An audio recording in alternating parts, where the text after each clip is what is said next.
Hello ವೀಕ್ಷಕರೇ, ನಾನು ಅರಫಾ ಮಂಚಿ. ಕೇರಳದಲ್ಲಿ ಇತ್ತೀಚೆಗೆ ವಿಧಾನಸಭಾ ಚುನಾವಣೆ ನಡೆದಿದೆ. ಈಗ ಅಲ್ಲಿ ಯಾರು ಗೆಲ್ಲುತ್ತಾರೆ ಎಂಬ ಚರ್ಚೆ ಕಾವೇರುತ್ತಾ ಇದೆ. ಮೇ 4ರಂದು ಫಲಿತಾಂಶ ಬರಲಿಕ್ಕಿದೆ. ಎಕ್ಸಿಟ್ ಪೋಲ್ ಅಂತೂ ಈ ಸಲ ಇಲ್ಲ. ಚುನಾವಣಾ ಆಯೋಗ ನಿಷೇಧ ಹೇರಿದ್ದರಿಂದ ಏಪ್ರಿಲ್ 9ರಿಂದ ಏಪ್ರಿಲ್ 29ರವರೆಗೆ ಎಕ್ಸಿಟ್ ಪೋಲ್ ಕುರಿತು ಯಾರು ಚಕರ ಎತ್ತಬಾರ್ದು. ನಿಯಮವನ್ನು ಉಲ್ಲಂಘಿಸಿದರೆ 1951ರ ಪ್ರಜಾಪ್ರಾತಿನಿಧ್ಯ ಕಾಯ್ದೆ ಸೆಕ್ಷನ್ 126A ಪ್ರಕಾರ 2 ವರ್ಷಗಳ ಶಿಕ್ಷೆ ಅನುಭವಿಸಬೇಕಾಗುತ್ತದೆ. ಅದರಿಂದ ಎಲ್ಲರೂ ಚುನಾವಣಾ ಪೂರ್ವ ಸಮೀಕ್ಷೆಯ ಆಧಾರದಲ್ಲಿ ಮಾತಾಡ್ತಾ ಇದ್ದಾರೆ. ಆನ್ಲೈನ್ ಪ್ಲಾಟ್ಫಾರ್ಮ್ಗಳಲ್ಲಾಗಲಿ, ದೃಶ್ಯ ಮಾಧ್ಯಮಗಳಲ್ಲಾಗಲಿ, ಪತ್ರಿಕೆಗಳಲ್ಲಾಗಲಿ ಬಹುತೇಕರು ಹೇಳುತ್ತಿರುವುದು ಈ ಸಲ ಗೆಲ್ಲುವ ಸಾಧ್ಯತೆ UDF ಅಂದ್ರೆ ಕಾಂಗ್ರೆಸ್ ನೇತೃತ್ವದ ಸಖ್ಯಕ್ಕೆ ಹೆಚ್ಚು ಇದೆ ಎಂದಾಗಿದೆ. ನಮ್ಮ ಕರ್ನಾಟಕ ಹತ್ತಿರ ಗಡಿನಾಡು ಕೇರಳದ ಮಂಜೇಶ್ವರ ಕ್ಷೇತ್ರ ಇದೆ. ಅಲ್ಲಿ ಬಿಜೆಪಿ ಗೆಲ್ಲುತ್ತೆ, ತಾವರೆ ಅರಳುತ್ತೆ ಎಂದು ಹೇಳಲಾಗ್ತಿತ್ತು. ಆದ್ರೂ ಕೂಡ ಕೊನೆಗಾಗುವಾಗ ಚುನಾವಣೆ ಮುಗಿದ ಮೇಲೆ ಜನರು ಮಾತಾಡ್ತಾ ಇದ್ದಾರೆ, ಬಿಜೆಪಿ ಗೆಲ್ಲಲ್ಲ. ಅದಕ್ಕೆ ಒಂದು ಪುರಾವೆಯಾಗಿ ಸ್ಟಾರ್ ಪ್ರಚಾರಕರು ಕೂಡ ಈ ಕ್ಷೇತ್ರಕ್ಕೆ ಭೇಟಿ ನೀಡಲಿಲ್ಲ. ಹಾಗಿದ್ರೆ ಕಳೆದ ಚುನಾವಣೆಯಲ್ಲಿ UDF ಅಲ್ಲಿ ಗೆದ್ದಿತು. ಅಂದ್ರೆ ಮುಸ್ಲಿಂ ಲೀಗ್ನ ಶಾಸಕ AKM ಅಶ್ರಫ್ ರವರು ತನ್ನ ಬದ್ಧ ಪ್ರತಿಸ್ಪರ್ಧಿ ಬಿಜೆಪಿಯ ಸುರೇಂದ್ರನ್ ಅವರಾಗ ಕೇರಳ ಬಿಜೆಪಿ ಅಧ್ಯಕ್ಷರು ಕೂಡ ಆಗಿದ್ರು. 745 ಓಟುಗಳಿಂದ ಸೋಲಿಸಿದ್ರು. ಈ ಸಲ ಅವರು ಸೋಲುವ ಅಂತರ ತುಂಬಾ ಹೆಚ್ಚು ಆಗಿರುತ್ತದೆ ಎಂದು ಜನರು ಮಾತಾಡ್ತಾ ಇದ್ದಾರೆ. ಇದು ಯಾವುದೇ ಎಕ್ಸಿಟ್ ಪೋಲ್ ಲೆಕ್ಕ ಅಲ್ಲ, ಜನರ ಅಭಿಪ್ರಾಯ ಮಾತ್ರ ಆಗಿದೆ. ಕಾಸರಗೋಡು ಕಳೆದ ಸಲ ಇಂಡಿಯನ್ ಯೂನಿಯನ್ ಮುಸ್ಲಿಂ ಲೀಗ್ನಿಂದ NA ನೆಲ್ಲಿಕುನ್ನು ತನ್ನ ಸಮೀಪದ ಬಿಜೆಪಿಯ ಪ್ರತಿಸ್ಪರ್ಧಿಯನ್ನು 13,000 ಓಟುಗಳ ಅಂತರದಿಂದ ಸೋಲಿಸಿದರು. ಈ ಸಲ UDF ಅಲ್ಲಿ ಕಲ್ಲಡ್ರ ಮಾಹಿನ್ ಆಜಿ ಎನ್ನುವರಿಗೆ ಕೊಟ್ಟಿದೆ. ಅವರು ಜನಪ್ರಿಯ ವ್ಯಕ್ತಿ ಮತ್ತು ಮುಸ್ಲಿಂ ಲೀಗ್ ಕಾಂಗ್ರೆಸ್ ಜೊತೆಗೂಡಿ ಬಹಳ ಒಗ್ಗಟ್ಟಿನಿಂದ ಕೆಲಸ ಮಾಡಿದ್ದರಿಂದ ಕಾಸರಗೋಡು ಕ್ಷೇತ್ರ ಕೂಡ ಈ ಸಲ ಹೆಚ್ಚು ಬಹುಮತದಿಂದ ಮುಸ್ಲಿಂ ಲೀಗ್ಗೆ ಗೆಲ್ಲುತ್ತೆ ಎನ್ನುವ ಲೆಕ್ಕಾಚಾರಗಳು ಜನರು ಹೇಳ್ತಾ ಇದ್ದಾರೆ. ಚುನಾವಣಾ ಪೂರ್ವ ಸಮೀಕ್ಷೆಯಲ್ಲಿ ಮನೋರಮಾ ನ್ಯೂಸ್ ಮತ್ತು ಸಿ ವೋಟರ್ಸ್ ಮೆಗಾ ಚುನಾವಣಾ ಪೂರ್ವ ಸಮೀಕ್ಷೆಯ ಪ್ರಕಾರ ಕೇರಳದಲ್ಲಿ ಈ ಸಲ UDF ಅಧಿಕಾರಕ್ಕೆ ಬರುತ್ತದೆ. ಕಾಂಗ್ರೆಸ್ ನೇತೃತ್ವದ UDF ವಿಧಾನಸಭಾ ಚುನಾವಣೆಯಲ್ಲಿ 68ರಿಂದ 81 ಸೀಟುಗಳವರೆಗೂ ಗೆಲ್ಲಬಹುದು. ಒಟ್ಟು 140 ಸೀಟುಗಳಲ್ಲಿ 71 ಸೀಟುಗಳನ್ನು ಪಡೆದ ಅವರು ಅಧಿಕಾರಕ್ಕೆ ಬರುತ್ತಾರೆ. ಈ ಸಮೀಕ್ಷೆ ಹೇಳುವುದು UDFನ ಗೆಲ್ಲುವ ಸಾಧ್ಯತೆ ಹೆಚ್ಚು ಅಂತ.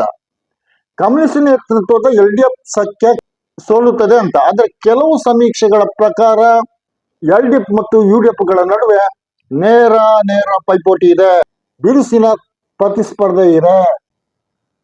ಆ ಸಖ್ಯ ಅಧಿಕಾರಕ್ಕೆ ಬರುತ್ತೋ, ಈ ಸಖ್ಯ ಅಧಿಕಾರಕ್ಕೆ ಬರುತ್ತೋ ಹೇಳಲು ಸಾಧ್ಯವಿಲ್ಲ. ಇನ್ನು ಕೆಲವು ಸಮೀಕ್ಷೆಗಳಲ್ಲಿ 3ನೇ ಬಾರಿಗೂ ಪಿನರಾಯಿ ವಿಜಯನ್ ಅವರೇ ಮುಖ್ಯಮಂತ್ರಿ ಆಗ್ತಾರೆ, ಅಂದ್ರೆ ಕಮ್ಯುನಿಸ್ಟರು ಗೆಲ್ಲುತ್ತಾರೆ ಎನ್ನುವಂತಹ ಲೆಕ್ಕಾಚಾರಗಳು ಬಂದಿತ್ತು. ಆದರೆ ಕೊನೆಗಾಗುವಾಗ ಮತದಾನ ಹತ್ತಿರ ಬರುವಾಗ ಈ ಲೆಕ್ಕಾಚಾರಗಳೇನು ಉಳಿಯುವುದಿಲ್ಲ. UDF ಗೆಲ್ಲುವ ಸಾಧ್ಯತೆಗಳು ಹೆಚ್ಚಿದೆ ಎನ್ನುವಂತ ಚರ್ಚೆಗಳು ಕೂಡ ಬಂದವು. ಮರುನಾಡನ್ ಮಲಯಾಳಿ ಚಾನಲ್ ಅದು ಕಾಂಗ್ರೆಸ್ ನೇತೃತ್ವದ UDF ಈ ಸಲ ಗೆಲ್ಲುತ್ತದೆ ಎಂದು ಬಹಳ ಸ್ಪಷ್ಟವಾಗಿ ಹೇಳ್ತಾ ಇದೆ. ಪಿನರಾಯಿ ವಿಜಯನ್ ವಿರುದ್ಧ ಮುಸ್ಲಿಂ ಓಟುಗಳ ಧ್ರುವೀಕರಣ ಆಗಿದೆ ಅಂತ ಅದರ ಅಭಿಪ್ರಾಯ. ನಾಯರ್ ಓಟುಗಳಲ್ಲಿ ಕೂಡ ಪಿನರಾಯಿ ವಿಜಯನ್ ವಿರುದ್ಧ ಅಸಹಮತ ಇದೆ, ಅಸಮಾಧಾನ ಇದೆ. ಅದು ಹೇಳುವಂತಹದ್ದು. ಒಟ್ಟಾರೆ ಕೇರಳದ 140 ಸೀಟುಗಳಲ್ಲಿ ಕೇವಲ ಬಹುಮತಕ್ಕೆ 71 ಸೀಟುಗಳು ಮಾತ್ರ ಬೇಕು. ತಿರುವನಂತಪುರಂ ಜಿಲ್ಲೆಯನ್ನು ನೋಡುವಾಗ ಅಲ್ಲಿನ ನೇಮಂ ವಿಧಾನಸಭಾ ಕ್ಷೇತ್ರ, ಕಜಕೂಟಂ ವಿಧಾನಸಭಾ ಕ್ಷೇತ್ರ, ಈ 2 ಕ್ಷೇತ್ರಗಳಲ್ಲಿ ಈ ಸಲ ಬಿಜೆಪಿ ಗೆಲ್ಲುತ್ತದೆ ಎಂದು ಕೆಲವರು ಮಾರ್ಕ್ ಎಳೆಯುತ್ತಾರೆ. ಅಲ್ಲಿ ಬಿಜೆಪಿಯಿಂದ ಕ್ಯಾಂಡಿಡೇಟ್ ಆಗಿರುವವರು ಕೇಂದ್ರ ಸಚಿವರು, ಇಬ್ಬರು ಕೂಡ ಕೇಂದ್ರ ಸಚಿವರು. ಒಬ್ಬರು ವಿ ಮುರಳೀಧರನ್, ಇನ್ನೊಬ್ಬರು ರಾಜೀವ ಚಂದ್ರಶೇಖರ್. ಅದರಿಂದ ಲೆಕ್ಕಾಚಾರಗಳ ಪ್ರಕಾರ ಈ ಜಿಲ್ಲೆಯಲ್ಲಿ LDF 8 ಸೀಟುಗಳನ್ನು ಗೆಲ್ಲುತ್ತದೆ. UDFಗೆ ಸಿಕ್ಕಿದ್ರೆ 2 ಸೀಟ್ ಸಿಗ್ಬೋದು ಅಥವಾ 4ರವರೆಗೂ ಬರ್ಬೋದು. ಬಿಜೆಪಿ 1 ಅಥವಾ 3 ಸೀಟುಗಳನ್ನು ಗೆಲ್ಬಹುದು ಎನ್ನುವಂತ ಚುನಾವಣಾ ಪೂರ್ವ ಸಮೀಕ್ಷೆಗಳು ಹೇಳ್ತಿದ್ವು. ಇಷ್ಟು ಸೀಟುಗಳನ್ನು ಗೆದ್ದರೂ ಕೂಡ ಬಿಜೆಪಿ ದೊಡ್ಡ ಸಾಧನೆಯನ್ನೇ ಮಾಡಿದಂತೆ. ಯಾಕೆಂದ್ರೆ ಕೇರಳ ವಿಧಾನಸಭೆಯಲ್ಲಿ ಒಂದೇ ಒಂದು ಸೀಟು ಬಿಜೆಪಿಗಿಲ್ಲ. ಇನ್ನು ಹತ್ತಿರದ ಅಲಪ್ಪುಝಾ ಜಿಲ್ಲೆಯಲ್ಲಿ LDFಗೆ 6 ಸೀಟುಗಳು ಅಥವಾ 8 ಸೀಟುಗಳವರೆಗೂ ಸಿಗಬಹುದು ಅನ್ನುವಂತ ಲೆಕ್ಕಾಚಾರ. UDFಗೆ ಇಲ್ಲಿ 1 ಅಥವಾ 3 ಸೀಟುಗಳು ಸಿಗಬಹುದು. ಪಟ್ಟಣತಿಟ್ಟಂ ಜಿಲ್ಲೆಯಲ್ಲಿ ಈ ಸಲ LDF ತನ್ನ ಪ್ರಭಾವವನ್ನು ಉಳಿಸಿಕೊಳ್ಳುವುದಿಲ್ಲ. UDFಗೆ ಹೆಚ್ಚು ಸೀಟುಗಳು ಸಿಗುತ್ತದೆ. ಕೊಲ್ಲಂ ಜಿಲ್ಲೆಯಲ್ಲಿ UDFಗೆ 4ರಿಂದ 6 ಸೀಟುಗಳು ಸಿಗಬಹುದು. LDFಗೆ 5ರಿಂದ 7 ಸೀಟುಗಳು ಸಿಗಬಹುದು. ಉತ್ತರ ಕೇರಳದಲ್ಲಿ ಅಂದ್ರೆ ಕಾಸರಗೋಡು, ಕಣ್ಣೂರು, ಕಾಂಜಂಗಾಡು, ವಯನಾಡು, ಮಲಪ್ಪುರಂ ಇಲ್ಲೆಲ್ಲ ಈ 5 ಜಿಲ್ಲೆಗಳಲ್ಲಿ ಒಟ್ಟು 48 ಸೀಟುಗಳಲ್ಲಿ UDF 25ರಿಂದ 34 ಸೀಟುಗಳವರೆಗೂ ಗೆಲ್ಲಬಹುದು ಎಂದು ಲೆಕ್ಕಾಚಾರ ಹೇಳಲಾಗಿದೆ. ಇದೇ ವೇಳೆ LDFಗೆ ಕಮ್ಯುನಿಸ್ಟರಿಗೆ 14ರಿಂದ 26 ಸೀಟುಗಳವರೆಗೆ ಗೆಲ್ಲುವ ಸಾಧ್ಯತೆಗಳು ಇವೆ ಎಂದು ಹೇಳಲಾಗುತ್ತದೆ. ಒಟ್ಟಿನಲ್ಲಿ ಈ ಸಲ ಟೋಟಲಿ 140 ಸೀಟುಗಳಲ್ಲಿ ಕಾಂಗ್ರೆಸ್ ಬಹುಮತ ಪಡೆಯಬಹುದು ಎನ್ನುವ ಲೆಕ್ಕಾಚಾರಗಳನ್ನು ಜನರು ವ್ಯಕ್ತಪಡಿಸ್ತಾ ಇದ್ದಾರೆ.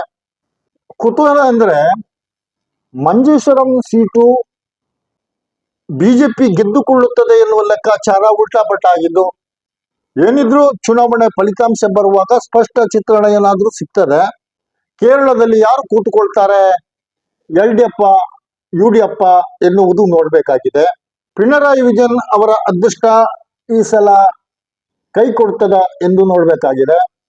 ಮತದಾರ ಮತ ಪೆಟ್ಟಿಗೆಯಲ್ಲಿ ಏನನ್ನು ದಾಖಲಿಸಿಟ್ಟಿದ್ದಾನೆ, ಯಾರಿಗೆ ಓಟು ಕೊಟ್ಟಿದ್ದಾನೆ ಎನ್ನುವುದು ಮೇ 4ಕ್ಕೆ ಸ್ಪಷ್ಟವಾಗಿ ನಮ್ಗೆಲ್ಲರಿಗೂ ಗೊತ್ತಾಗಲಿಕ್ಕಿದೆ. ವೀಕ್ಷಕರೇ, ಈ ಹೊತ್ತಿನ ಸುದ್ದಿ ವಿಶ್ಲೇಷಣೆ ಇಷ್ಟೇ. ಇನ್ನೊಂದು ಕಾರ್ಯಕ್ರಮದೊಂದಿಗೆ ಇನ್ನೊಮ್ಮೆ ನಿಮ್ಮ ಮುಂದೆ ಬರುತ್ತೇನೆ. ನಿಮ್ಮ ಅಭಿಪ್ರಾಯ ತಿಳಿಸಿ, ಕಮೆಂಟ್ ಮಾಡಿ, ಶೇರ್ ಮಾಡಿ, ಲೈಕ್ ಕೊಡಿ, ಸಬ್ಸ್ಕ್ರೈಬ್ ಆಗಿ. ನಾನು ಅರಪ ಮಂಚಿ. ಜೈ ಹಿಂದ್.